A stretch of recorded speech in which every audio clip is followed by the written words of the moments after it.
La Belgique est un État fédéral causé de régions et de communautés. En Belgique, on divise pour gouverner. Résultat, on gouverne tant bien que mal, mais on est bien divisé, alors que chez nous, justement, le slogan c'est « l'union fait la force ». La Belgique compte donc 3 régions, 3 communautés, 10 provinces, 589 communes, dont 27 à facilité. Nous avons 6 gouvernements, 7 assemblées législatives, et à Bruxelles, j'ai un tout petit peu plus, je vous les mets quand même.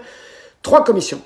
Au total, nous avons donc le Sénat, la Chambre, le Parlement flamand, le Parlement wallon, le Parlement germanophone, le Parlement de la communauté française rebaptisé Fédération Wallonie-Bruxelles, le Parlement bruxellois et 3 sous-parlements bruxellois, la Commission communautaire flamande, la Commission communautaire francophone et la Commission communautaire commune, la célèbre COCOM. Nous avons 5 ministres du budget, 6 ministres de l'enseignement et on le sait maintenant, 9 ministres de la santé. Est-ce que tout ceci est bien hospitalier?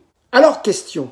Si l'on sait que le port du masque sera recommandé, vivement conseillé ou obligatoire, de qui dépendra une famille francophone de Bruxelles de moins de 4 personnes formant un silo de déconfinement progressif dont le grand-père est en maison de repos à Bruxelles, les enfants dans une école flamande et la mère demandeuse d'emploi. Elle dépendra du fédéral pour la pension de papy, de la communauté pour la maison de repos, de la COCOF pour la mise à disposition payante de masques, du ministre bruxellois de la Santé de cette même COCOF pour la prévention et le traçage, lequel ministre est également membre du collège réuni de la commission communautaire commune.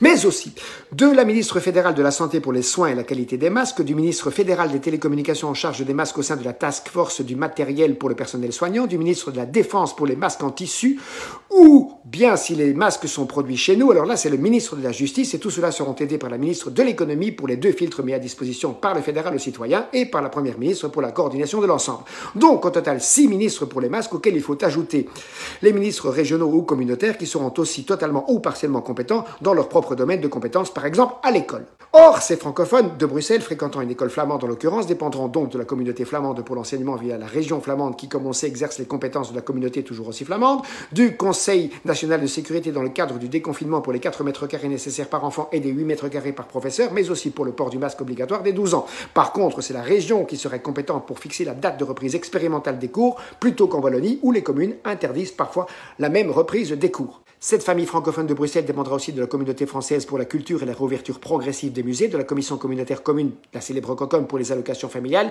de la région pour la remise à l'emploi dans les conditions fixées par le Conseil national de sécurité, mais du fédéral pour les sanctions des chômeurs qui seront revues et assouplies après concertation entre différents niveaux de pouvoir et négociations intersectorielles, et de la commune pour la police, répartie en 6 zones et coordonnée par des conseils de police pour les contrôles de distanciation sociale. Si vous n'avez rien compris, c'est que j'ai bien expliqué, ou alors trop vite.